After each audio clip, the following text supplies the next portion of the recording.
Online জগতের বন্ধুরা আসসালামু আলাইকুম। আশা করছি সকলে খুব বেশি ভালো আছেন। আজকে আমি আপনাদের মাঝে এমন একটি প্ল্যাটফর্ম বা ওয়েবসাইটের পরিচয় করিয়ে দিব, যে ওয়েবসাইটের মাধ্যমে আপনি ঘরে বসে আপনার হাতে থাকা মোবাইল ফোন দিয়ে লোন নিতে পারবেন। আপনার প্রয়োজন অনুযায়ী খুব সহজে আপনি চাইলে ৫,০০০ টাকা থেকে ৫০,০০০ টাকা পর্যন্ত ওয়েবসাইট থেকে লোন নিতে পারবেন। এজন্য এই লোনের টাকাটি সরাসরি বিকাশ কিংবা নগদে নিয়ে নিতে পারবেন। আমরা যদি ব্যাংক থেকে লোন নিতে যাই তাহলে সেখানে সুদের হার বেশি দিতে হয় এবং অনেক কাগজপত্রের ঝামেলায় পড়তে হয়। কিন্তু আজকে যে প্ল্যাটফর্মটি শেয়ার করব সেখানে শুধুমাত্র আপনার ভোটার আইডি কার্ড সাবমিট করার মাধ্যমে সাথে সাথে লোন পেয়ে যাবেন। কিভাবে লোন নেবেন তা জানার জন্য সম্পূর্ণ ভিডিওটি দেখা অনুরোধ রইল। প্ল্যাটফর্ম সাইটের লিঙ্কটি আমাদের কমেন্ট বক্সের প্রথমেই দেওয়া আছে। কমেন্ট অপশনে গেলেই আপনি লিঙ্কটি পেয়ে যাবেন। সেখান থেকে প্ল্যাটফর্ম সাইটটিতে প্রবেশ করতে পারবেন, অথবা আপনার ফোনে যে ক্রোম ব্রাউজার আছে সেটি প্রথমে ওপেন করে দেবেন। এরপর সার্চ অপশনে আসবেন এবং সার্চ করবেন loanupay.com। খুব সুন্দর একটি নাম, আমি সরাসরি আপনাদের মাঝে সার্চ করে দেখিয়ে দিচ্ছি। loanupay.com। ঠিক আছে, loanupay.com সার্চ করার পর প্রথমে আপনি ওয়েবসাইটটি পেয়ে যাবেন। বিষয়টি হচ্ছে সবার প্রথমে সাইটে আপনাদের সঠিকভাবে একটি অ্যাকাউন্ট করতে হবে।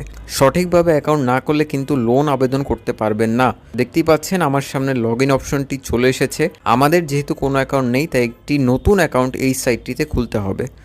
লগ ইন করার জন্য এই নিচে দেখতে পাচ্ছেন লেখা আছে নতুন অ্যাকাউন্ট করুন। তো আমাদের এটার উপর ক্লিক করতে হবে। ক্লিক করার পর দেখতে পাচ্ছেন আমাদের সামনে একটি ফর্ম চলে এসেছে। নতুন অ্যাকাউন্ট করার জন্য এই ফর্মটি আমাদের সুন্দরভাবে পূরণ করতে হবে। প্রথমেই দেখতে পাচ্ছেন পুরো নাম। এখানে আপনার ভোটার আইডি কার্ড বা এনআইডি কার্ড অনুযায়ী সম্পূর্ণ নামটি বাংলায় লিখে দিবেন।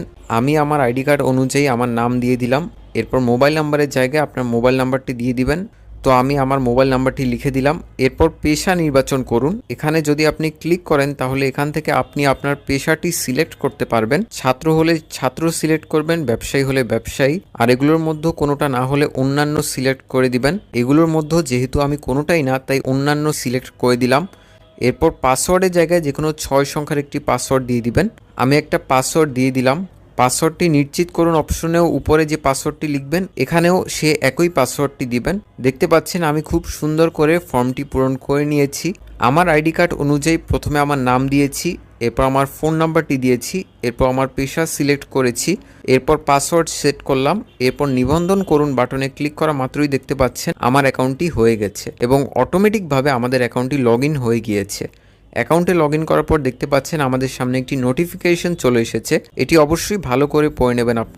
আপনারা যদি সঠিকভাবে আবেদন না করতে পারেন তাহলে অবশ্যই ইউটিউবের আইকনে ক্লিক